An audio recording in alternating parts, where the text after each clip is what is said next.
Hello, everybody. This is Brad Bolenbaugh of Apostle Games coming to you live from the Oops, It Got Cold Again of North Carolina of the United States of America.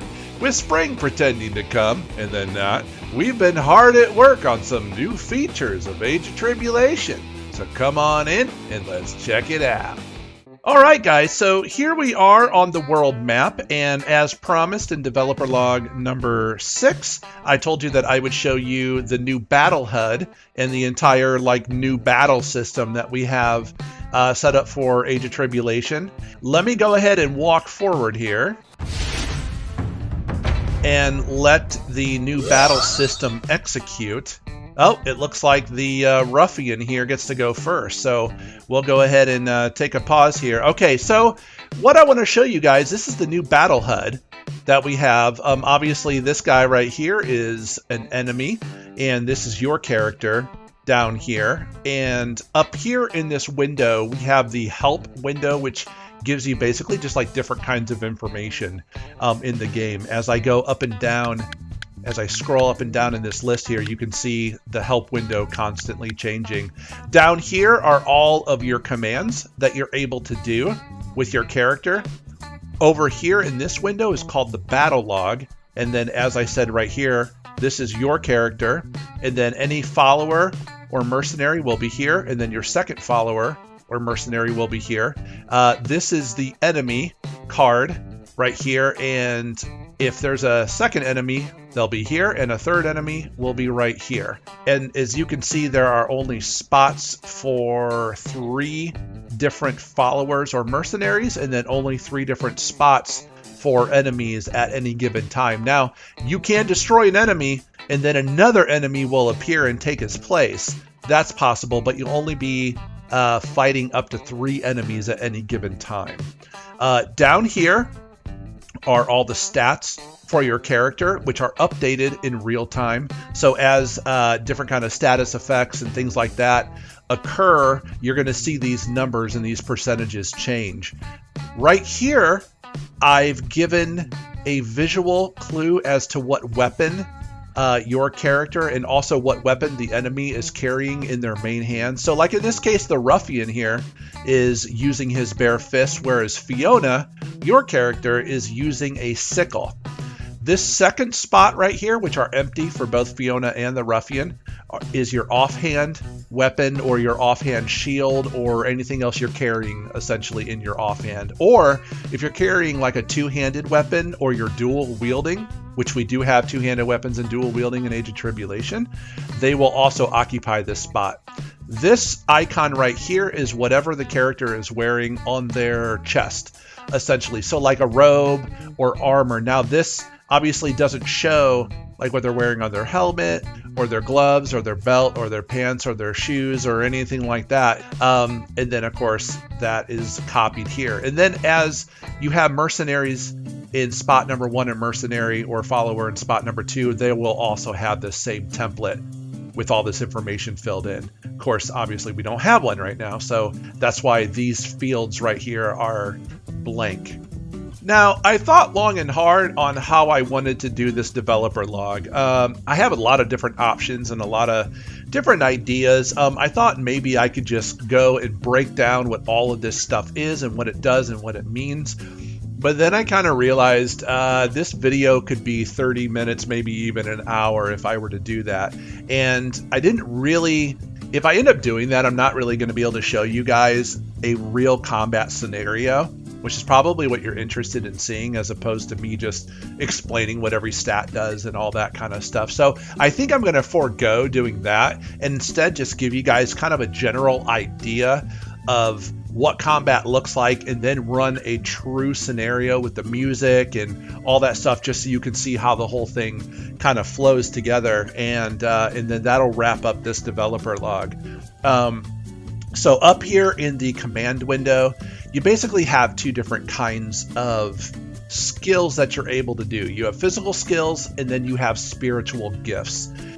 For physical skills, they basically are exactly as they sound, and that is any kind of thing that you're able to do that affects things physically. Age of Tribulation is a very physical versus spiritual realm kind of stuff. There's going to be a lot of demons, a lot of spiritual beings, things of that sort in this dark fantasy role-playing game. And so, obviously like a sword against a spiritual being like a ghost or a demon or an angel or something like that, the sword's going to go right through them, most likely, because, physical and spiritual, the physical can't affect the spiritual realm. So as of right now, Fiona is able to essentially use two different kinds of physical skills. One is her fist, which is just a common everyday unarmed strike that even this guy right here, this ruffian, has access to. But because she's a farmhand, that's her class, she is proficient with a sickle. So she has a skill called a sickle slash. Up here in this window, you can see exactly what the skill does, and then also its mathematical breakdown. And that's for people who like to play tactically, who like to know the numbers behind the scenes. I'm putting all calculated mathematical formulas up in this window so that you're able to see. Every attack, whether it's physical or spiritual, is tied to a damage type. There's 3 different physical damage types. There's crushing, and then there's piercing, and then there's slashing style weapons or attacks. For spiritual, there are either spiritual, emotional, or psychological attacks. And then this right here, the FP cost, is tied to your faith point cost, which is this blue sphere that every person has. Now, animals don't have faith the way human beings do. Yeah, so humans are able to do special kinds of attacks that use up their faith. It's kind of like mana, essentially. And as you can see, unarmed strike and sickle slash both do not cost any faith to be able to do. The reason why unarmed strike is grayed out is because she has a sickle equipped in her hand right now. She does not have her fists equipped, so she is not able to punch anyone. She has to use the skills that are tied to the current weapon that she has. So as you can see, sickle is a slashing style weapon, not a crushing style weapon. And then if we go back to spiritual gifts, the only spiritual gift she has right now is something called Safe Passage, which she can't use in combat. So I'll talk about that at a later time. A skill that everybody has access to, both enemies and actors, is an ability called Stronghold. Stronghold is a defensive stance that instantly increases your block by 20 percentage points. That's tied to down here, block. Whenever an enemy tries to physically hit you or hurt you, you have this percentage amount to mitigate all the damage by completely blocking it.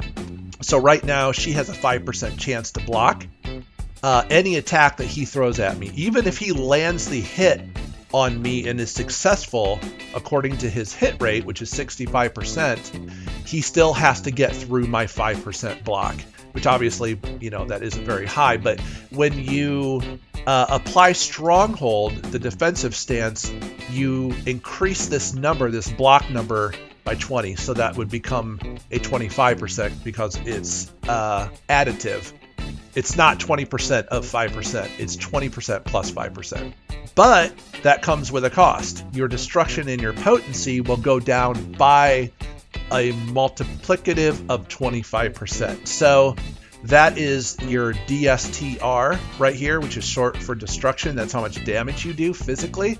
And then potency right across here, POTN, which is 0 right now, is the amount of damage you're going to do with spiritual, psychological, or emotional attacks. So those are cut by a quarter when you go into a defensive stance. And then, of course, here's the mathematical breakdown. It lasts for 5 turns, 5 complete turns, and of course it's free right here. So let's back up here and go down to the items. These are all items that your character has in their satchel or on like equipment that they have that they're able to use in combat. Down here is the status atlas. As you can see right here in this status window, this ruffian has already applied Stronghold to himself, and that letter or that number 5 shows that he has 5 turns remaining while he has Stronghold applied. So, and you can check on this. If you're ever curious what this symbol is, what this status icon means, click on the status atlas. It opens up this giant mega book here. And on the left side here, you have all your status bonuses, which is shown by an angel on this side, and then all the status penalties of the game, which is shown by a demon on this side. So if we go to Stronghold, which is considered a bonus, even though it does have a slight penalty to it, it's still considered a bonus, so it's on the left side of the book. And then if we come over here, as you can see, we have 6 statuses currently in the game that are penalties. And then down below here in the battle lexicon, you can open this, and these are all the rules to combat. This is like a combat mathematical cheat sheet, essentially, that it explains all the numeric values and calculations for how the turn order works, how damage is calculated for physical attacks, spiritual attacks, how the hit rate calculation is done for physical and spiritual because they're, you know, a little bit different, how the critical hit rate for all attacks, the critical damage bonus percentage, how that works, and then status effect chance. And each mathematical calculation has an A, which means the attacker, and then D for the defender, just to kind of keep things straight for the character. And if you don't care about numbers, you just want to play the game, there you go. Just close these and you don't have to look at them. Running away, which is highly advisable in Age of Tribulation. In fact, at lower levels, you'll be running away a lot because this is a permadeath game. Running away is going to be a big part of Age of Tribulation. Surviving, healing up, coming back, and trying again. Which I do want to also say that when you're in a given map or combat zone, you're going to see little people walking around, enemies walking around. You can fight them, and then when you start getting hurt, you can run away, and it'll save their hit points. And then when you come back, as long as you don't leave the map, which then everything resets, but as long as you stay in the map, then when you come back and fight them a second time, their hit points will be whatever you left them at. So that's how you're able to conquer more powerful enemies. So, okay, so let's see here. Let's go ahead and go over real quick this card, what this means. So Fiona here is your character. She has 20 health points, life points, and then 10 faith points. This is her name. This glowing purple bar right here is her time progress bar, or TPB. And then you have a health gauge that basically just goes down, and this number is calculated. And then you also have a faith gauge as well. And then the same is applied to enemies over here, but it also has the enemy's level. And then this over here is the enemy's tier, which is essentially kind of like an overall amount of power that they have, as opposed to a level. And I'll explain all that stuff later. Okay, so let's go ahead and check out a real combat scenario. I'm going to go ahead and add my NPC and add some extra characters, and we'll check that out. Okay, guys, so here we are in King's Forest on a bright and sunny day. We're over here by this pond. It's about 2 o'clock in the afternoon. I have my dog Spot with me, who is a new NPC. As you can see, his nice little paw print. And then I, of course, am playing as Fiona, farmhand. We're both level 1. These are, let's see here, this is what I have equipped right now, which is just a common surf tunic here. And then I've got my sickle equipped. I have a torch, and my dog Spot doesn't really wear anything. He's just a dog, and he has his fangs equipped for his weapon. And so we're going to go ahead and get out of here, and we're going to walk and go find some baddies to fight, some bandits, because they're around here somewhere. Oh, there's one right here. Now, one thing I need to explain to people, this is what I had to explain to my 4-year-old daughter, is that each person that you see is not necessarily an individual person. They are an entire party. And what you're seeing right here, the sprite character, is the party leader's sprite, is what that is. So just because she's by herself doesn't mean she's alone. She has a dog named Spot with her. And when you see enemies, they may not be a single enemy. This is an entire party, and this is what the party leader looks like. So just to kind of explain that. Okay, so he came over and he attacked me. And so this here, we have a thug and a goon. They're both level 1. And they both have 20 life and some faith. They're both using common fists. Whereas, Spot and Spot has his fangs, and I have my sickle. And actually, now I need to clear my throat. Hold on a second. So let's see here. So round 1 goes to us. It says you've been approached by instigators. Ooh, that's no good. So I'm going to go ahead and fight these guys and just kind of let you guys enjoy this combat scenario with the music and the full everything. And hope you guys enjoy the video. Here we go.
Okay, guys, so it looks like we vanquished the darkness. We received 16 experience points.